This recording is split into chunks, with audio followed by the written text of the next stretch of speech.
right.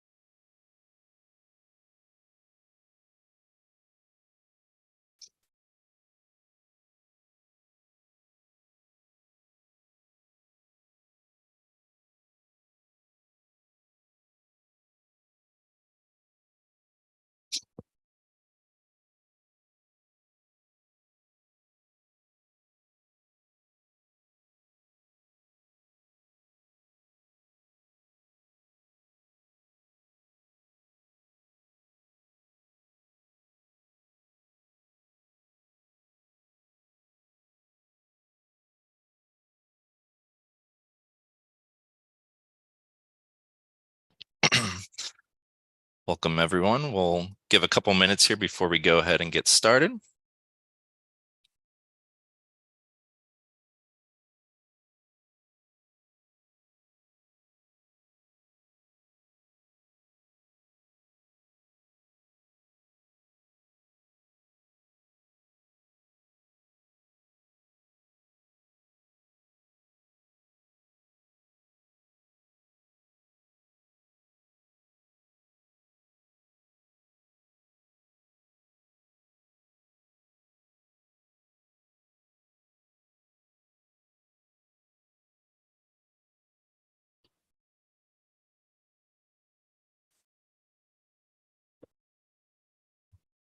Just give it one more minute. Seems like the attendee list here has started to slow down. I appreciate everybody joining today, taking your time out of your Thursday to join us.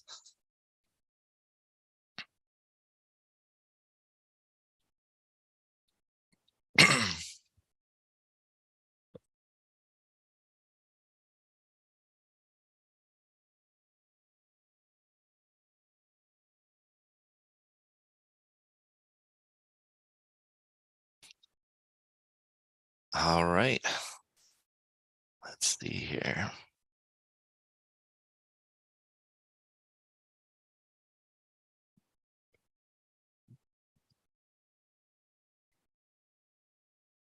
All right, I think we're in a good spot to go ahead and get started. Thanks everybody for joining. I really appreciate you all taking time out of your day here on Thursday, and we got a holiday weekend coming up. So I hope you all have a great weekend. Hopefully you have good plans, and I appreciate you including me as a part of those plans. So today's webinar here, the Clearly Agile webinar here in June, we're going to be talking about building agile teams, empowering success through effective role definition and beyond. Let's go ahead and here and hit next. My name is Kevin Stifler. I'm going to be doing the webinar here today. I'm a certified Scrum Master, certified product owner. A lot of my experience, I have about 5.5 to 6 years of experience in product management, and all those with software development teams.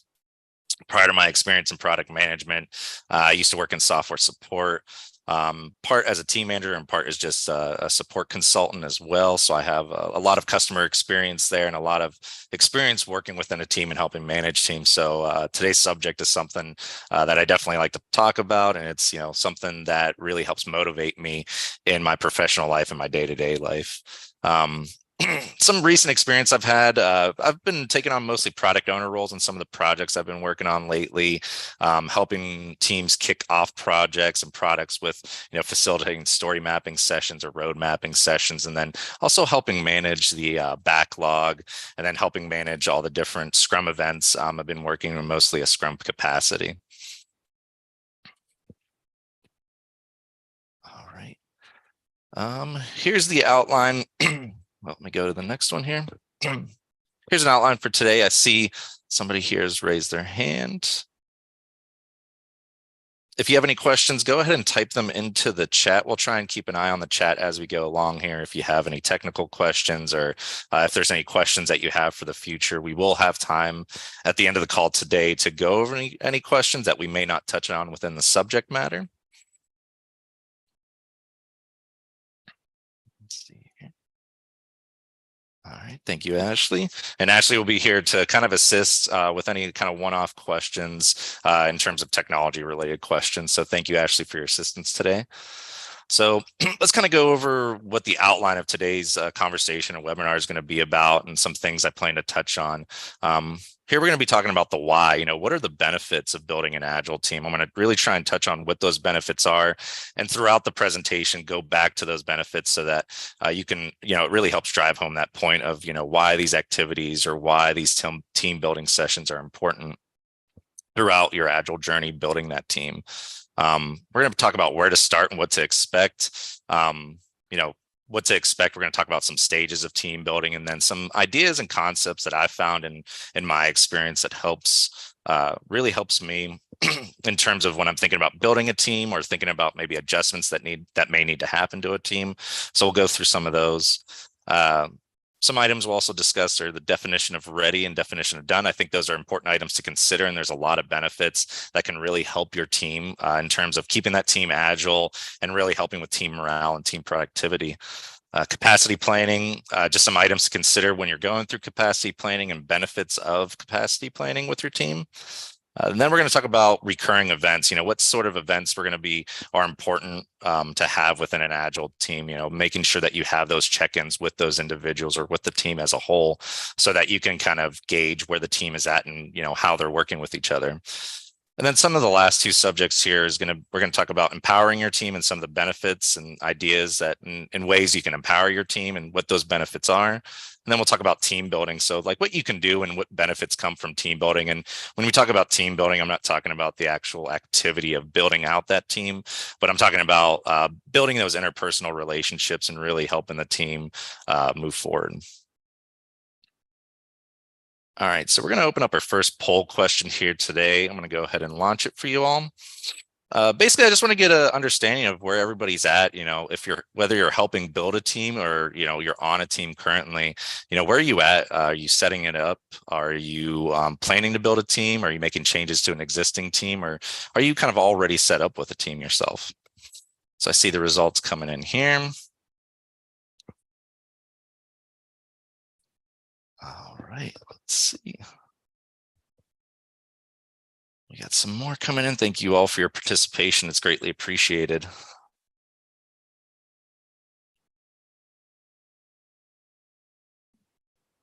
All right.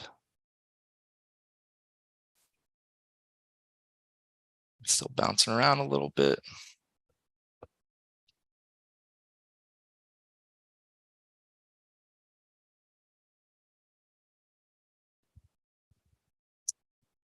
All right, I think we can go ahead.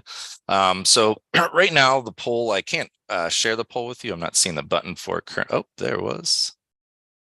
So I think we're sharing the poll now. So it looks like a decent amount of you either are team building currently or you're planning to build out a team. So that's actually really exciting for me because I'm hoping some of the things that we talk about today can really help you out in those processes.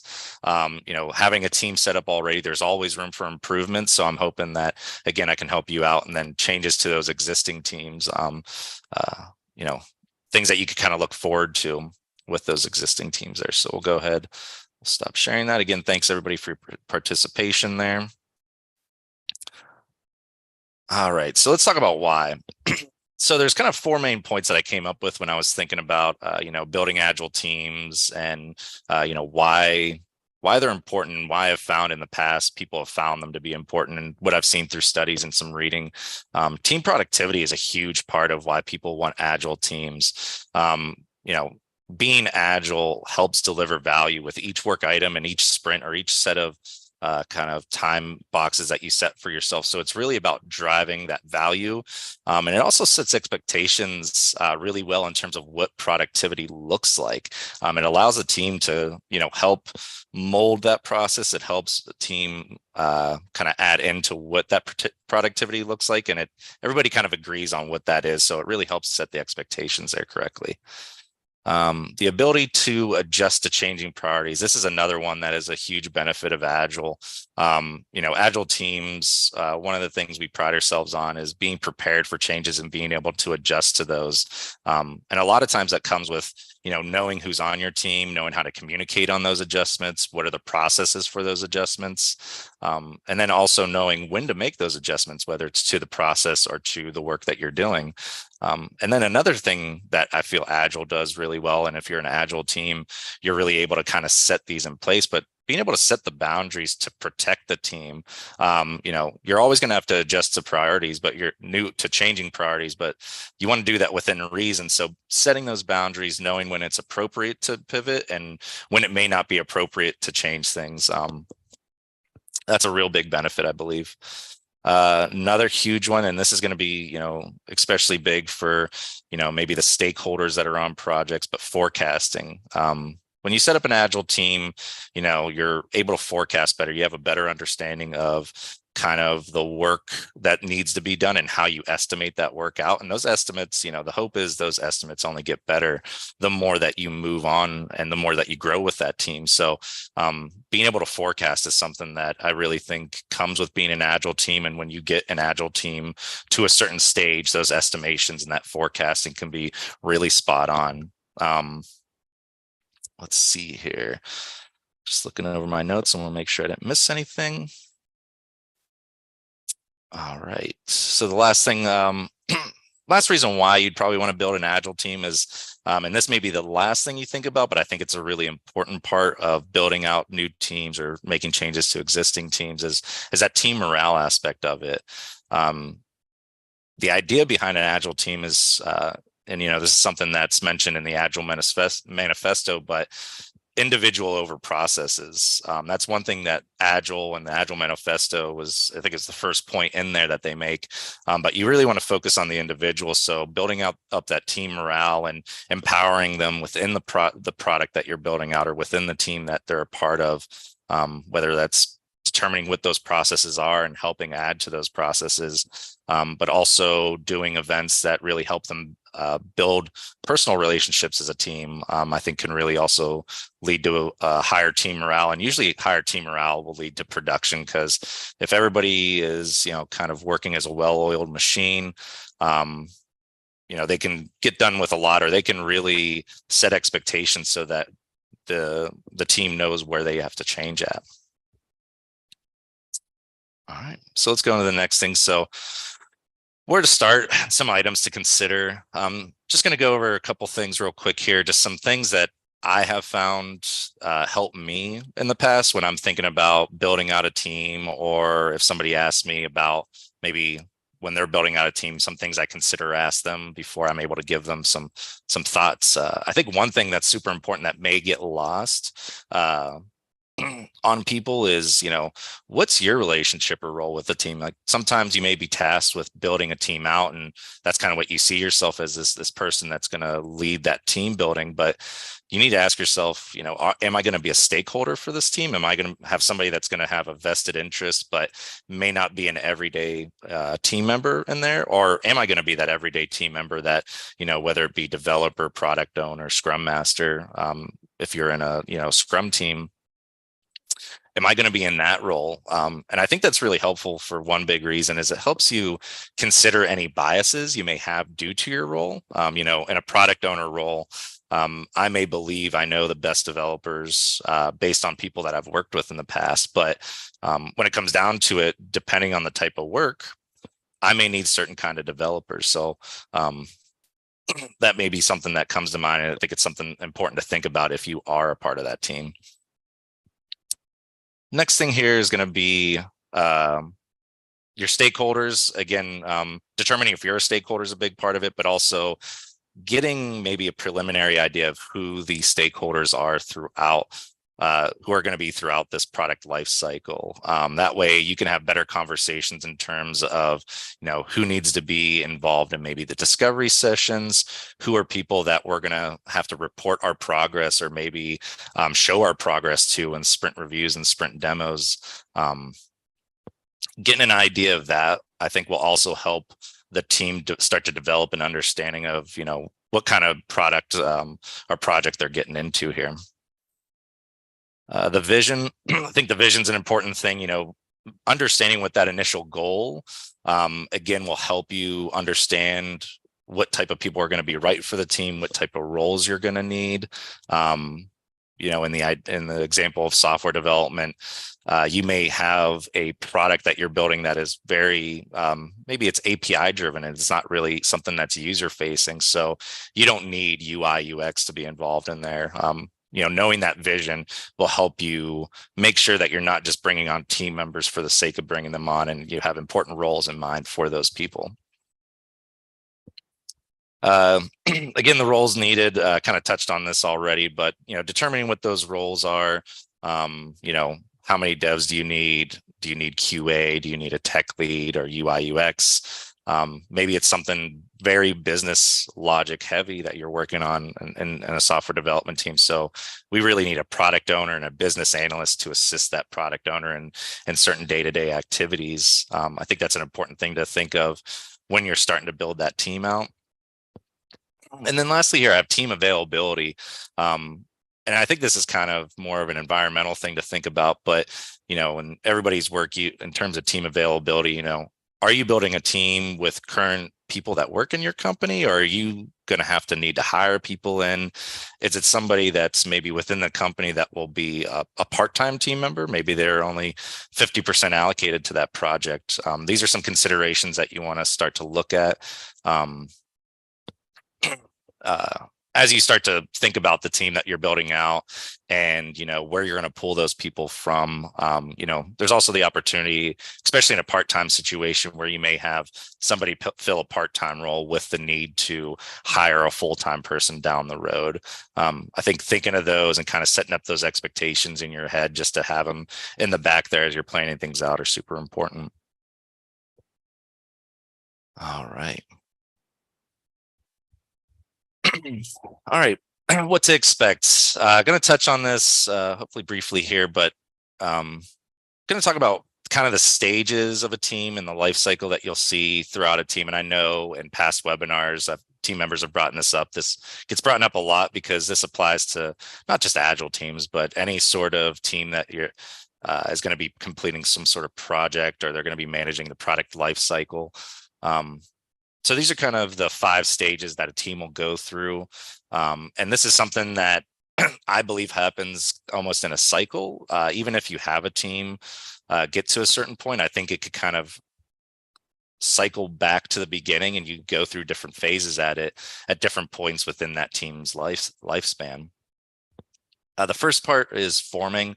So forming is going to be when a team is doing their initial socializing, they're having their kickoff meetings, maybe doing user story sessions if you're building out software, and kind of developing what those work items are going to be that the team are going to work on.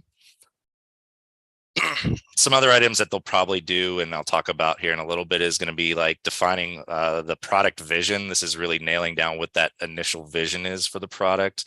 And then also developing a definition of ready and a definition of done, and then starting to kick off that work there. So these are a lot of introductory tasks, a lot of initial socializing between the team. The next stage is going to be storming.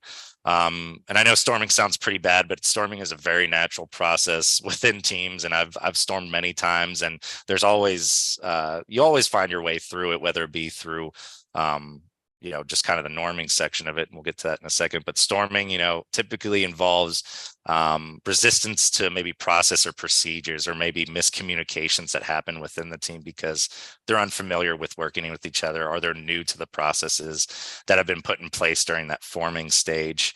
And then another thing you typically see when you're in storming is you'll find that you're missing goals potentially, and that that's discouraging for the team. But as long as you get to the next part and you're making little steps, it's important not to get too discouraged by those missed goals, and take them for the learning opportunities that they are. Norming, I mentioned a couple times already, but norming is really the ability to adjust your process or adjust that definition of ready or definition of done by implementing feedback from the team members.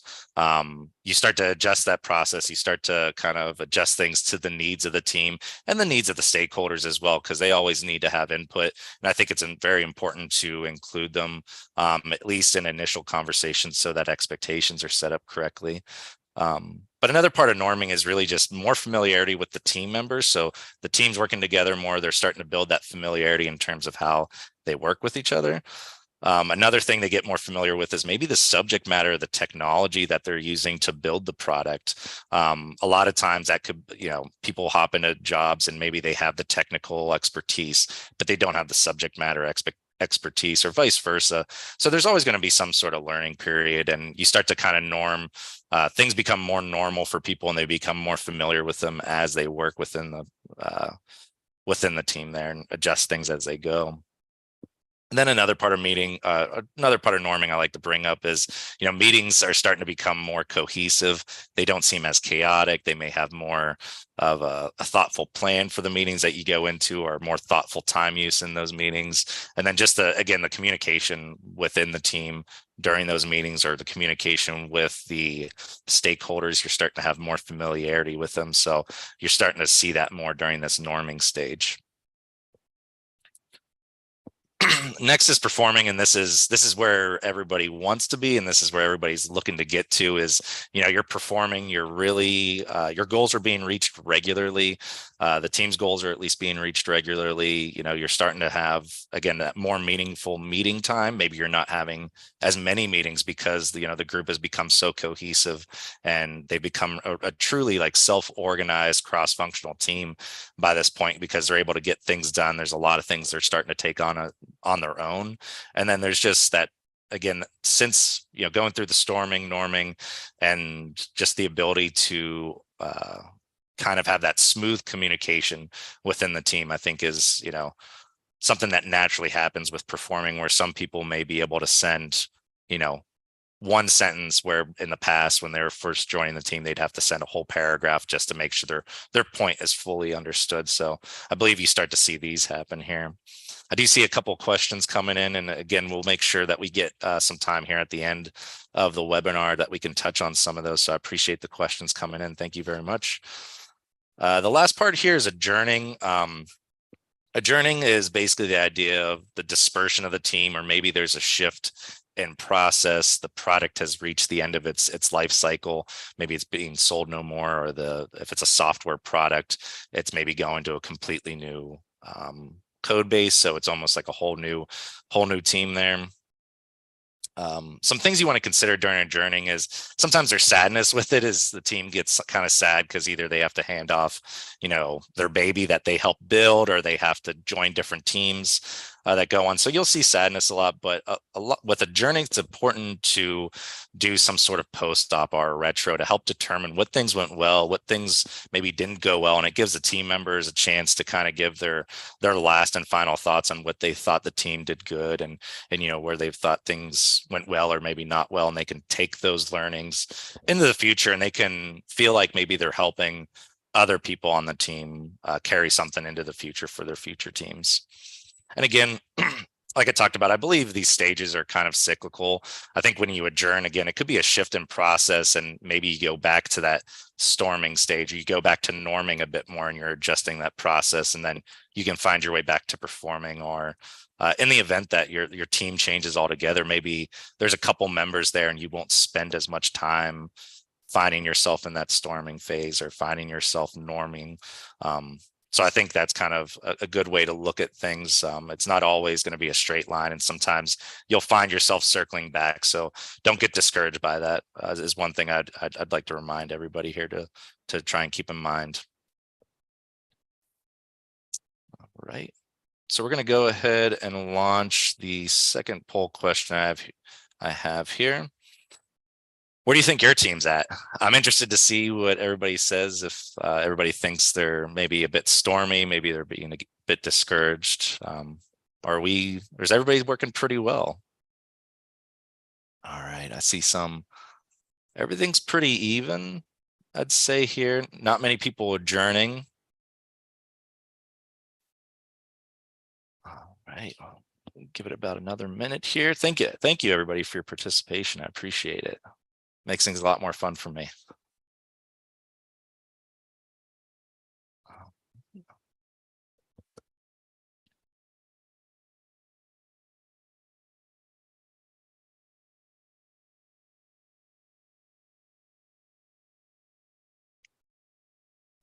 Right. So we got the poll poll results up here.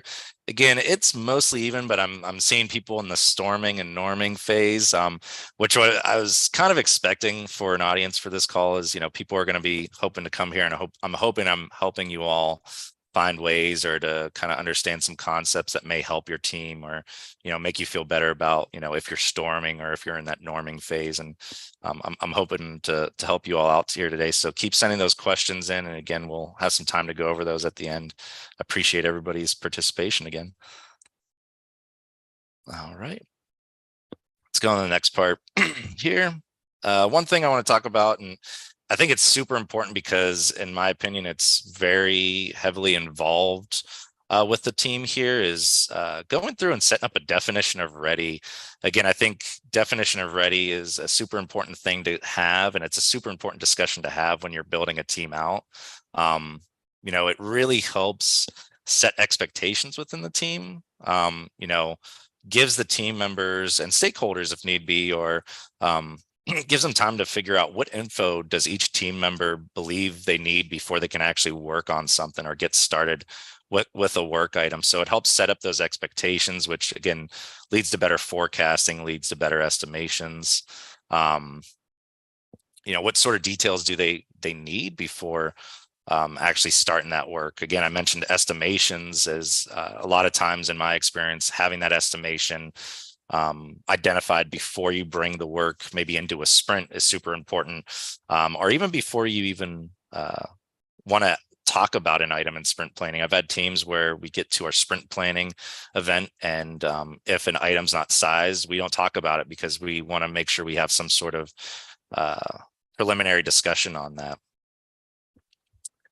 One thing that I think the definition already definitely helps with is team productivity, because again, this gives the team a chance to really get on the same page with each other. I think it allows them to kind of self-organize. It helps them clear any questions maybe regarding their own role and their own responsibilities versus what others' responsibilities and roles are on the team. Again, in a software development example, we may have developers that are team members that are part of the team, but maybe one's a front end developer, the other one's a back end developer. So maybe calling out and having those two special kind of team members bring up what's needed for them to be ready. Maybe there's for front end developers, a lot of times you need UI, UX, or wireframes before you can work on something because you want to know visually how it works. So that can definitely be set up in the definition already, and I think it allows for those conversations to happen. Again, I mentioned the team helping determine these needs. I think this boosts team morale because it really helps give ownership to those individuals. They feel like they're a part of the process that they feel like they're a part of the process that they're helping build here, or they're helping build the process they're going to use to build out the product. So I think that really helps boost team morale, and I think it helps people hold themselves accountable, because if they give suggestions during a definition of ready, there's more likelihood that they're going to follow those needs, and they're going to listen to hopefully others that they agree upon while developing this definition of ready. Another thing you'll start to notice is definition of ready starts to become really self-organizing. You'll start to the team will start to understand, again, who are those different types of developers, or different team roles, and maybe what expertise do they have? Where are we going to have like subject matter experts? So not only is somebody maybe in a scrum master or product owner role starting to understand this, but the individual team members are starting to understand that about each other. And then again, I think we touched on, knowing what their own role is and starting to be able, when an individual understands their role within the team, not just by definition, say they're a developer, but they start to kind of know where at in the process, or where at maybe within a sprint, that their work is really going to be important for the rest of the team. I think it allows individuals to see and see and start to set expectations in their head of when that time will be, like when they really need to maybe focus in and do work and maybe not be bothered by other odd and end type items that come in. A role I think about is usually like the QA role. A lot of times QAs or quality assurance folk are busy towards the end of a sprint if you're working in sprints. So it gives them time to kind of consider that, to say, maybe we don't take on as much work because we know we're going to be testing a whole lot harder at the end. So we're going to need more time to test. So that that will affect kind of the sprint planning and the organization that you do. And then lastly, it sets up accountability. Again, the definition of ready can become a documented agreement of these items that are needed for a work item to be considered ready to work on. It's something that can be referred to in the future and updated as needed. Again, the stages are kind of cyclical, so you definitely want to go back and adjust your process, adjust your definition of done, as long as the team agrees on it. Adjust it as needed, and it's also kind of a backup for that accountability there to look back for. Is like, no, I think we do need kind of all these items to be met before we bring this on, and if not, maybe we should edit this. All right, moving on. Definition of done. Definition of done is really similar to definition of ready. It's just determining those characteristics that a work item will have before it's considered done or ready to use. Again, it sets the expectations for the team so that they're better able, it leads to better estimations for these work items and better forecasting. We talked about roles, and when you're developing definition of ready, being able to understand which roles are responsible for what, you start to have those conversations when starting to consider what makes something done, what makes a work item ready to use here. And then you can also kind of consider what considerations do you need from stakeholders, or maybe the end user, the customer, the product. Maybe there's a certain sign off that needs to happen from them, or there's a certain delivery method in which they like to receive that product or that value that you're delivering within a sprint. Within the definition of done, basically you're setting up the requirements that the team strives to meet. So again, helps with that forecasting ability, but I think it also helps with team morale, like I said, with definition of ready, because you're really allowing the team members to be a part of determining what done means, what complete means for them, instead of being told what complete looks like. A lot of times if you tell somebody, what complete looks like, they may have thoughts, or they may have their own negative feelings or opinions about what that is. So being able to require or engage with them in this process really boosts that morale, because there may be items that they don't like, but there's probably other areas that they can help control what that definition of done is, and it'll help them feel a part of the team there. And then another thing I like definition of done for is it allows for discussions with any teams or parties that are external to the team that you're working on, or the Agile team that you're putting together.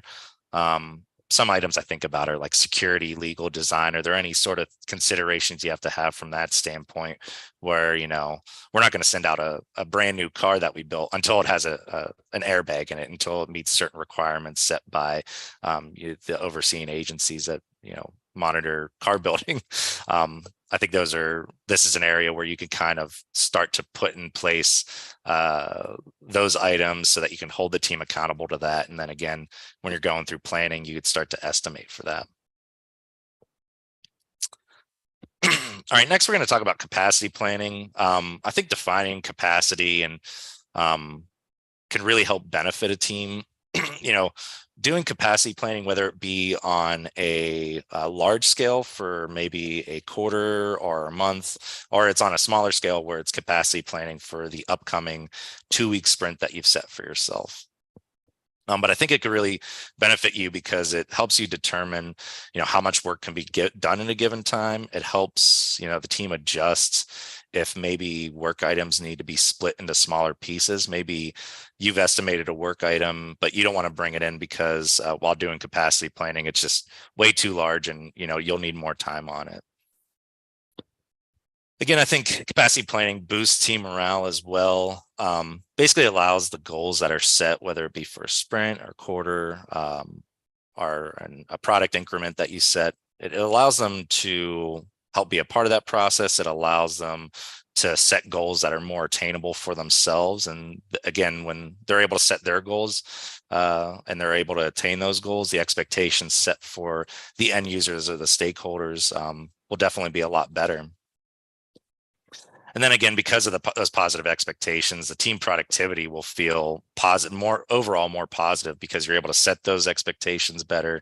And when you're in that performing stage, you're able to hit those expectations, hit those goals more often, and you're even able to kind of increase your speed on things, or increase your ability of work that you're able to complete.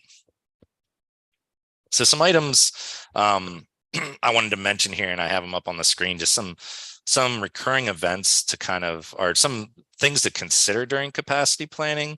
You're going to want to consider your recurring events, start to figure out what percentage of time is dedicated to recurring events. And these are going to be your most predictable items for capacity planning. You could say that everybody has 8 hours in a day to work, but that you have stand-ups for maybe 15, 20 minutes a day. You have once a week, you have a refinement meeting, or you have a sprint planning meeting. Those sort of recurring events are going to be things you're going to want to consider when planning your capacity, and things you're going to want to keep in mind while you're planning out the capacity for the individuals on your team. Special occasions, holidays, time off, anytime you're able to account for those, I think that definitely helps. Making sure that today we work in a remote world, so there's team members that could come from all over the world, which means there's different holidays that people celebrate. If you're working for Clearly Agile and being contracted out with clients, a lot of times there's maybe different holidays that the client goes through, and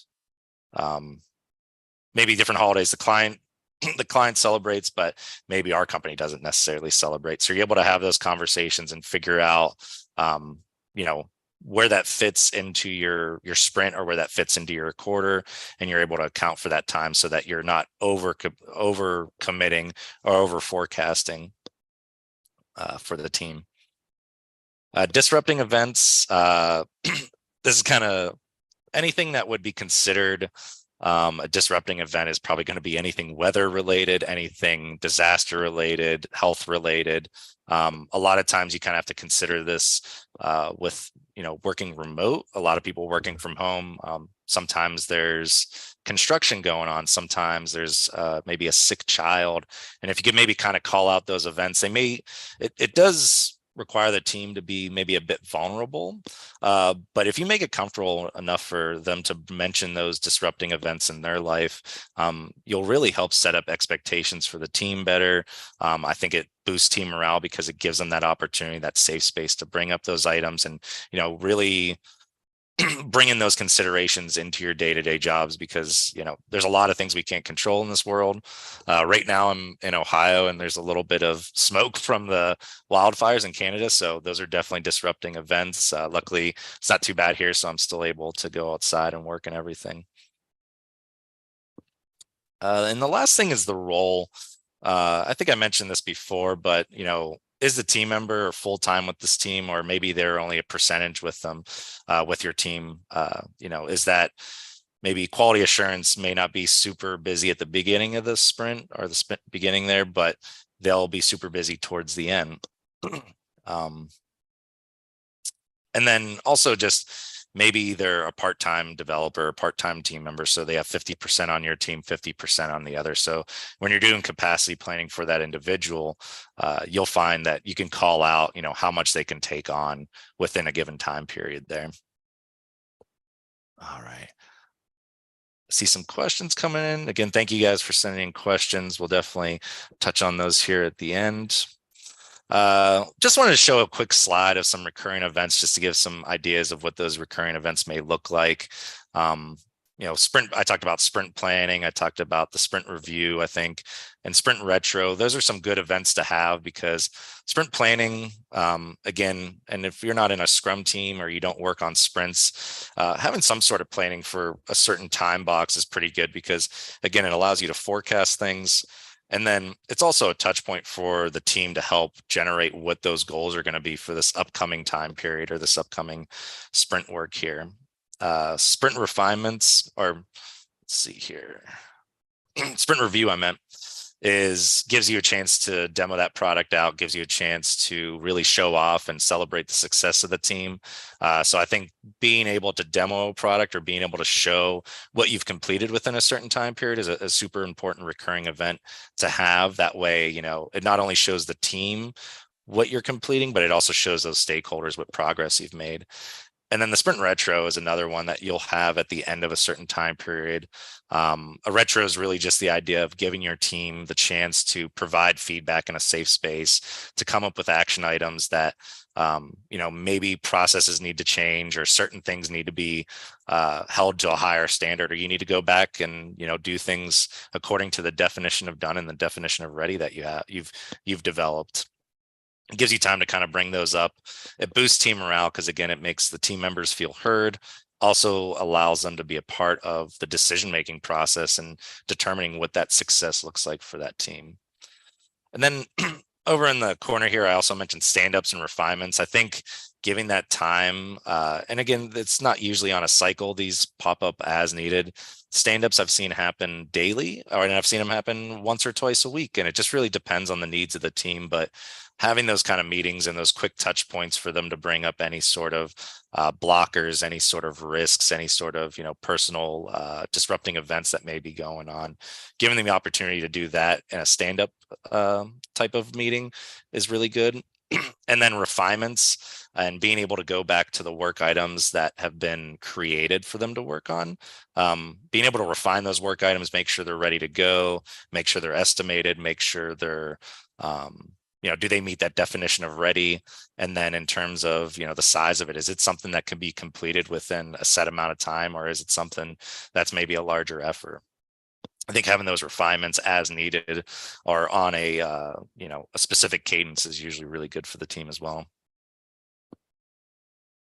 All right, we're getting towards the end here. Again, thank you everybody for joining today. Some things I want to talk about when building an agile team and how it empowers your team. And I think empowering your team is super important. I think agile processes help empower your team. It basically gives them, again, I've mentioned this a lot, is involvement in building the process and managing it. Is, again, we talked about the Agile manifesto. It says individuals over process, and I've discussed process a lot, but a lot of times you got to make those individuals a part of that process or part in building that process and managing that process. That way it really gives them ownership of it. It makes it feel like that's something that they help build. It's something that they're more a part of and not just a set of rules that's being thrown at them. Boosts team morale. It sets expectations for the rest of the team. And it sets expectations for the stakeholders and the customers. So I think it really helps the involvement in building that process really empowers your team. The spaces to speak openly and communicate the way that they like, that's something that also helps empower your team. And a lot of type of agile events or scrum events really allow for those discussions. And within reason, of course, there's always going to be some ridiculous suggestions that happen out there, but as long as those individuals feel heard or feel they're able to speak openly, it helps them make decisions in their life, whether or not they're a best fit for the team, or helps them mold the team and add to the team as they see fit. And hopefully it helps encourage them. And I kind of already touched on this, but allowing the team to turn that feedback into actionable items. I think any time you can turn their feedback into actionable items, it will show them that these discussions that you're having is not just falling on deaf ears and not just turning into maybe a complaint fest. But I would say that it helped boost morale because it sees that those items that they discuss can be turned into either new processes, new definitions of done, maybe new work items completely. I think it really helps boost the team morale. And then it also helps the team and the individual maybe define their role further, or it helps expand their knowledge so they can grow their role in the future. I think being able to see that sort of progress and the team being able to really apply that progress to, the team that they're on is super cool.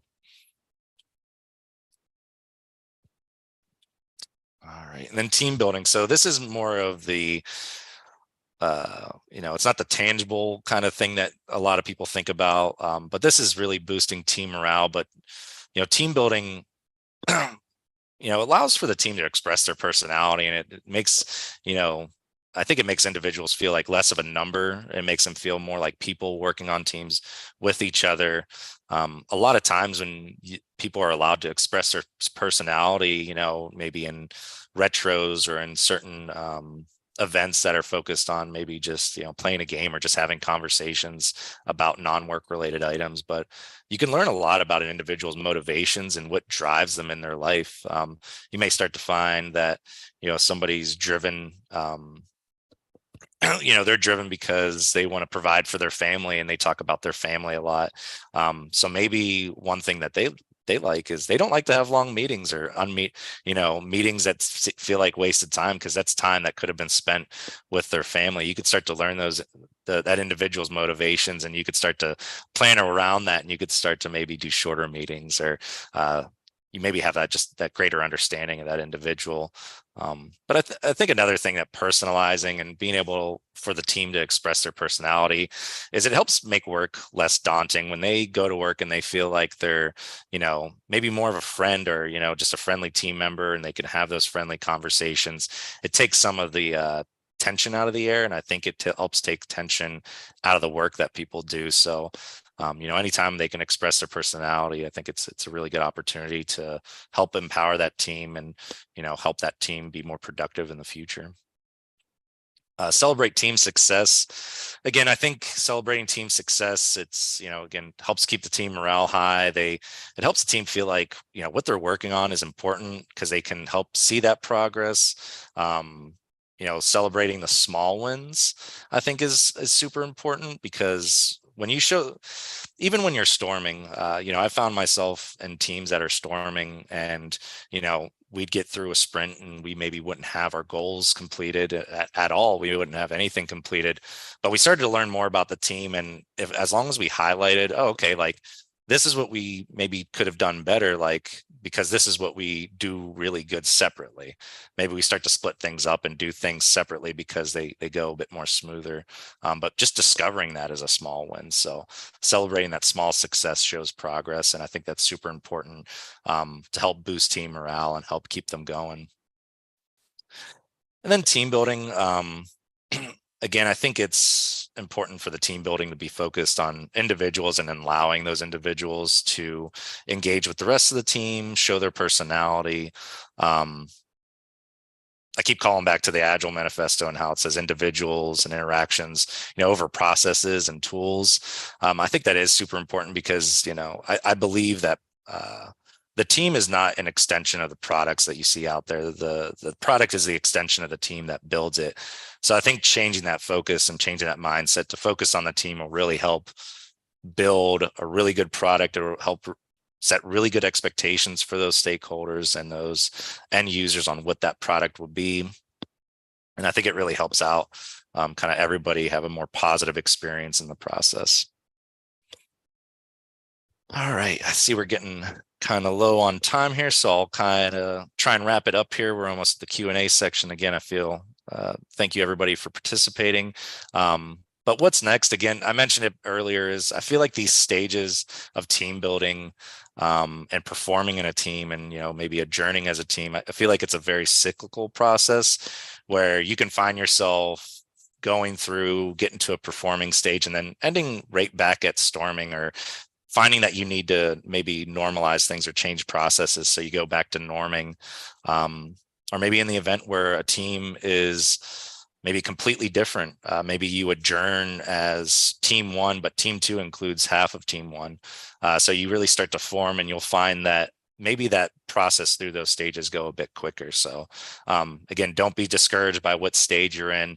Work as a team to determine how you can get to that next stage, or you can perform better.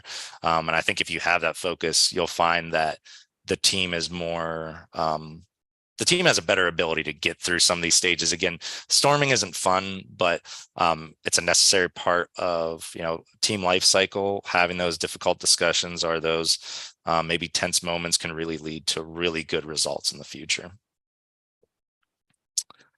All right, so Q&A. So I know we have some questions here. Again, thanks everybody for sending in questions. I'm going to go ahead and open up some. So let's try and answer them out here. I'm going to try and open them in order here in which they were sent. All right, so what strategies can be implemented to foster cross-functional collaboration and knowledge sharing among team members, especially when roles are clearly defined within an Agile team?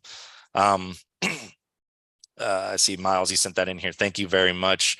One thing I would say with that, one thing that can really help that I've found is maybe you spend some time allowing some capacity for certain roles to shadow each other or to do to kind of swarm in on one work item and work on it together, or code, share their screen and code together. I've found individuals asking for that opportunity in the past, and it usually really helps. I've also seen team members maybe take on work, maybe their role's clearly defined, but maybe they take on a really smallly estimated work item, and we set capacity aside for somebody with more experience to help them out in that role, or to help them out with that item. I think that really helps in terms of the knowledge sharing, but it also helps kind of foster that cross-functional collaboration where they start to learn with each other. They start to kind of learn what everybody does. The same thing could happen for UI UX type of things. If you're working in a software team, maybe you have a developer help that UI UX person build out a catalog of graphics that they can use. I think it gives an opportunity for those two to really work close together to help develop that out. So I hope I answered your question there, but all right. Next question here. I see you sent in a question. How do you assess the phase your team is in? That's kind of a hard one, because I think assessing the phase your team is in could be seen differently by each individual. One thing that I've seen done in the past, not in practice, I saw it done in a webinar or something I was watching, but they actually would ask the team within a retro, I believe it was, if they thought it was stormy, if they thought they were norming, like what stage they thought the team was at. And it gave the individuals the opportunity to kind of give that feedback. And I think it was a really good way of doing it, because again, everybody may see things differently. As the product owner and the scrum master, the goals could be getting reached, every sprint or every quarter, but maybe the developers are miserable because they're being worked to the bone. So they may, as we feel like we're norming or performing, the developers are in a super stormy phase at that point. So I think giving the individuals to provide that feedback is a really good idea. All right, let's go down here. What measures can be taken to encourage continuous learning and growth among team members, considering their individuals and the overall individual roles and the overall team structure? I think what can encourage the continuous learning part is, I mentioned sprint review, or, the ability to demo out work.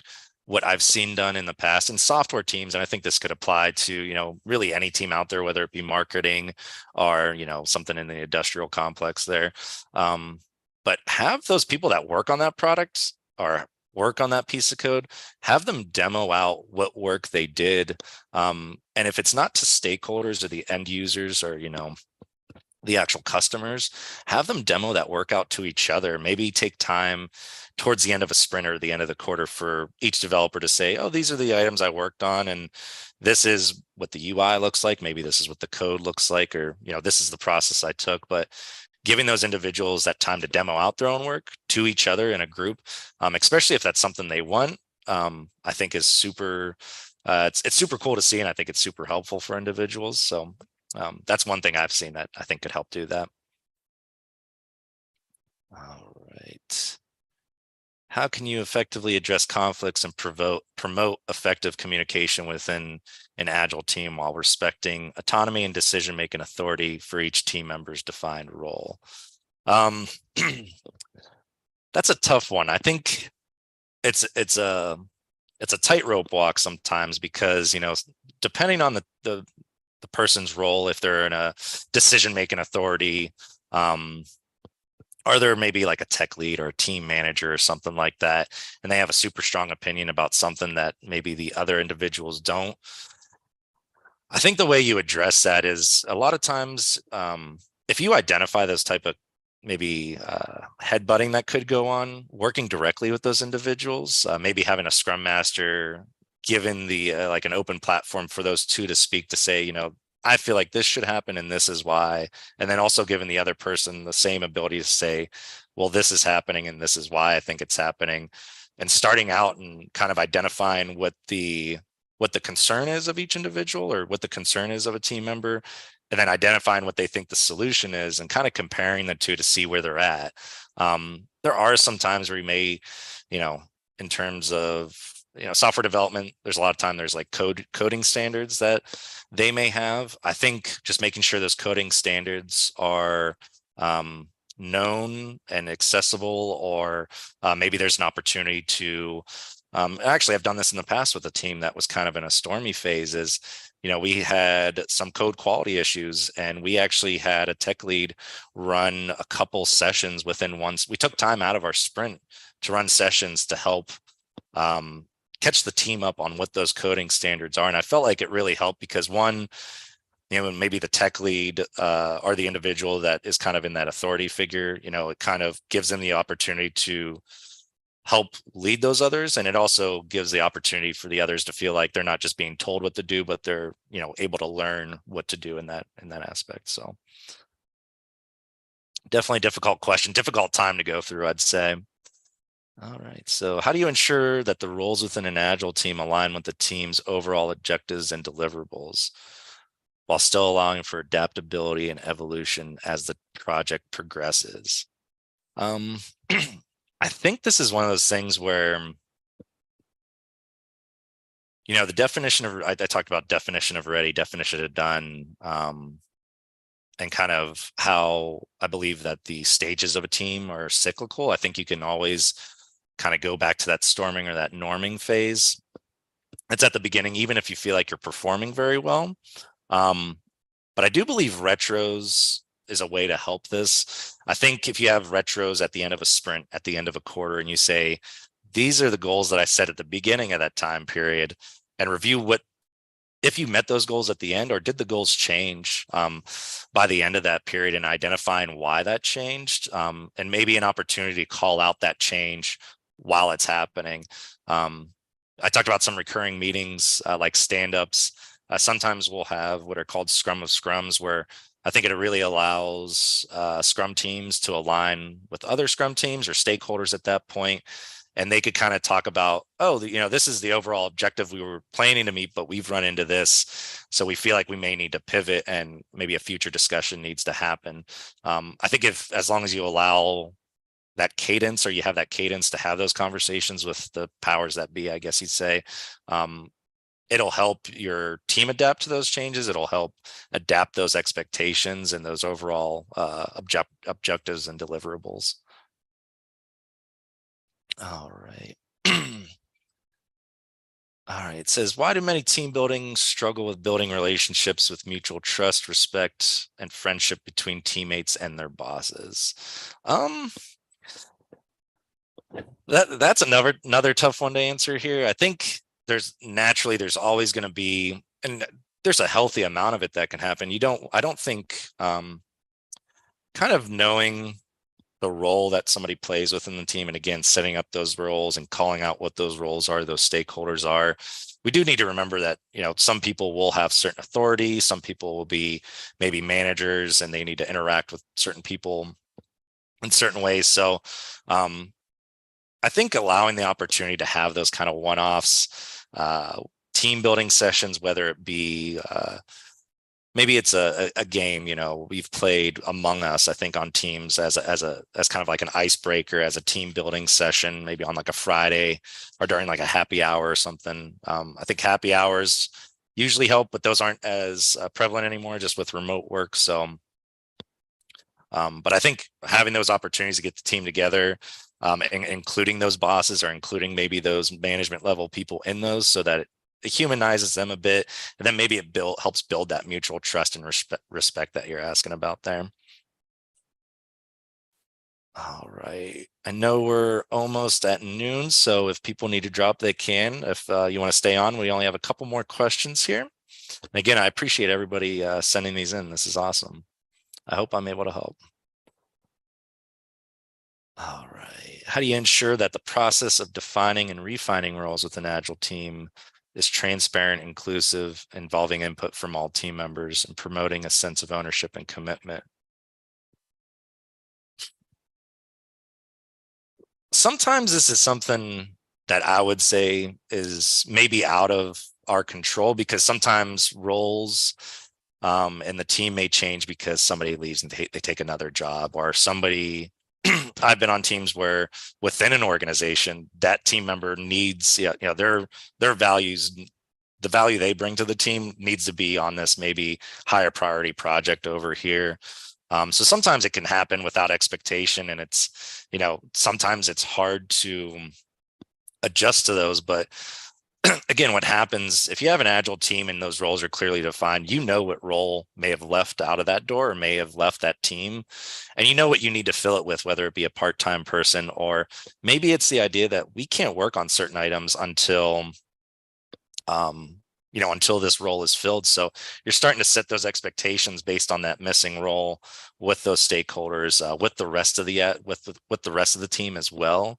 Um, and then a lot of times people, like, I've found that especially within organizations where teams and individuals can move between teams at times, a lot of times the team members will have ideas of who would be good for that team. So you can just ask them directly, maybe within a retro or something is usually the most appropriate, or maybe a one-off conversation with a scrum master, or maybe who you report to would be a good way to do that. But there's probably no like set meeting that you can really help keep the adjustments to an agile team transparent. It's just during those meetings where you define those roles, where you do your capacity planning, where you plan out your sprint. I think calling out maybe the need for that role, or that role we may be losing that role in a couple of weeks. Calling that out in those meetings and making sure people are aware of it is a good way to keep them involved in the process. All right. All right, Miles, I see you asking about team building efforts, and I think it's specifically based on, building virtual or remote teams where the physical aspect isn't as readily available. Um, there's a lot of there's a lot of really fun games out there that you can play in a virtual capacity. Like I said, Among Us is one that's out there. Doing virtual sessions where maybe you have a mural board or a whiteboard, a Google whiteboard or something to that effect, and you just ask the team to put on like, oh, what's the favorite item you have in your house, or what's something at your desk that you can't live without. You start to find out a lot about those team members just through a super simple interaction of typing out what they have there, or sending a picture of their animals or their dogs. I think doing those type of retros or those type of team building activities help. I really love the use of, and I hope Ohm is still on here, but Ohm's a colleague of ours here at Clearly Agile. And one thing he does great for us is he usually posts about, what national holiday is today. And it's almost something that's expected every morning. And when it doesn't happen, I worry that home is sick or something. If something's happens, I usually get concerned. But if you have those kind of like communications either daily, or you really put yourself out there, I think I mentioned this at a meetup recently, but sometimes you have to kind of make yourself look a bit silly if you're the one building a team and trying to drive some of these interactions. Is maybe throw something out there that makes you look a little bit vulnerable. Maybe you were raking the yard the other day and you stepped on the rake and it smashed you in the face. Maybe you want to share that with people just to show how bad your weekend was compared to maybe somebody else's, and maybe lighten the mood a bit. But I think if you want to drive this, I think a lot of times you got to make yourself vulnerable. You got to find things like games, or just simple interactions, like what's your favorite thing that you have in your house. Doing those types of simple things can really help you learn a lot about each other, and you'll start to figure out what makes people tick in terms of when you start to hear them laugh on microphones or when they smile on camera. So I think those are different ways there. And then coming down to the last question here, again, I appreciate everybody staying on. How can team building efforts address and mitigate the potential impact of biases, prejudices, or stereotypes that may exist within the team, hindering effective collaboration and hindering the building of strong relationships? That is a difficult one. I think Unfortunately or fortunately, working remotely may kind of help out in that because there's a lot of times people are uncomfortable being on camera. So you may not be able to develop a bias based on a stereotype you want to make on their appearance or a stereotype you want to make there. I think there's also stereotypes and prejudices that can be made against roles. I mean, tech leads can be, maybe a tech lead can be seen as difficult or super demanding, but the truth is he's a tech lead and he has very strict guidelines that they have to go on. So you start to learn that about each other. I think the way there's not always going to be a way to address or mitigate those. I think you could definitely help soften some of those biases or prejudices up by the individuals by having those team building sessions, and also in those meetings, giving capacity to really allow individuals vocalize what's important to them throughout the processes that your team are doing, whether it be your definition of ready, definition of done, or estimations on work items. There's so many opinions that could come on estimations of work items. And a lot of times I've seen it where maybe uh, a more experienced developer thinks something size, something would take an hour. Well, the lesser experienced developer thinks it'll take 8 hours. So a lot of times you really got to focus on, the individual. You got to consider who's going to be working on this item, and maybe not necessarily the opinion of maybe somebody that isn't going to work on it. And a lot of times you could start to meet in the middle. I've worked with teams in the past where if we've met those kind of estimation differences in terms of the work, the size of something, you can call out those, have everybody vote individually on things and call out when you see a large difference in opinions or a large difference in estimations. Call out that large difference and have, call on those users to explain why they believe it is a certain way. So I hope that helped answer. That's a difficult one, definitely. It's hard to get around sometimes, but again, I think just the inclusion of those individuals on the building of a process, as well as the process goals and everything overall, I think that definitely helps. So thank you for that one. I see a hand up here from Natalia. Natalia, do you have a question? Looking through the chat here to see if anything comes up.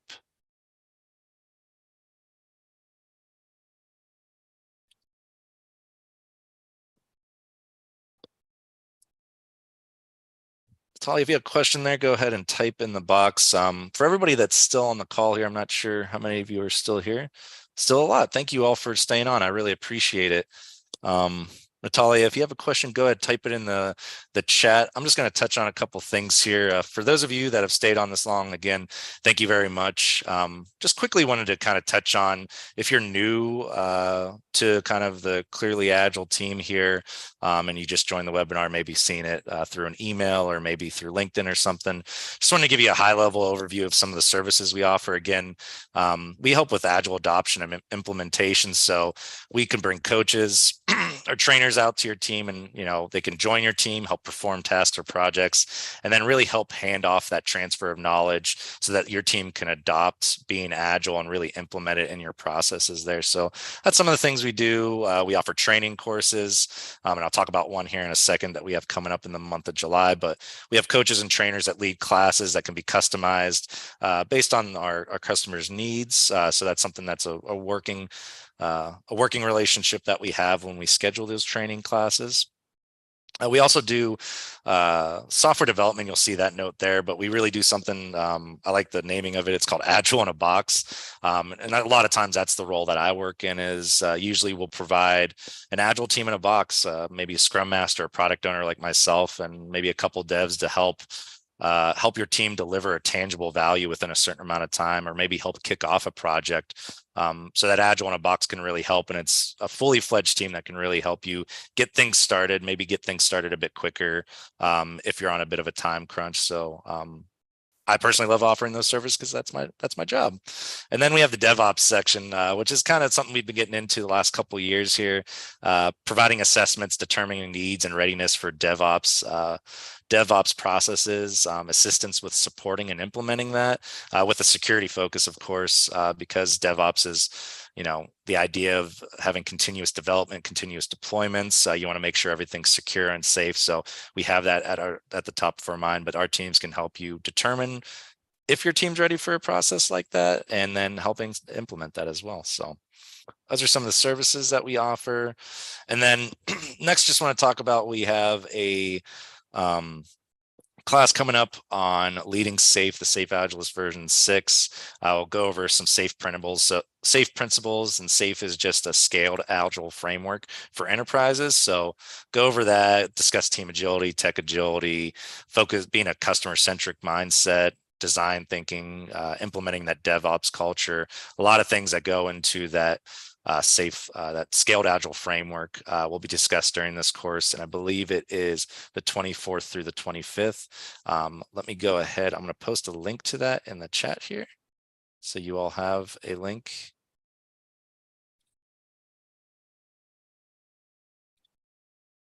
There is a link if you all are interested in that. And then let's see here.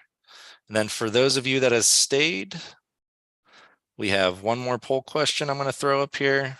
And this is a selfish one for me, but just want to know, what sort of, how much value did you think you gained from this today? Am I good at this? Am I bad at this? Did you learn a lot, a little? Is it all new, or nothing new at all? So again, I appreciate everybody's time. I see somebody say, how can I reach out to you if I want to get in touch? Here, let's go ahead. I'll throw back up this page for anyone at the beginning, but my LinkedIn profile, KJ Stifler, is the tag in there. You could search up Kevin Stifler in there in LinkedIn. You can reach me there. My email address is there. And then we also have a contact us link at clearlyagile.com. Again, be glad to help any way I can. I think for anybody interested, or anybody that felt like they learned from this webinar, I would definitely suggest, going to our YouTube page. We have webinars posted there. Going out to any social Agile events out there, I find those to be really helpful. I know in the Tampa area, Clearly Agile is based out of Tampa, but we do a lean beer. One, I believe it is the third Thursday every month. So that's a really good thing to go to. A lot of good conversations come out of that. So definitely try and stay in touch those way. And then Ashley, I see you sent a message. Thank you. We will send out a copy of that, and it will be on YouTube, on our YouTube page. So, all right. Anything else before we go ahead and call it a day? I'll give another minute.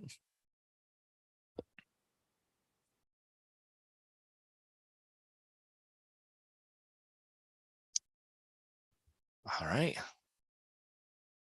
Thank you, everybody, for participating, and thanks everybody for joining. I appreciate your time today. Thank you all. Have a good day.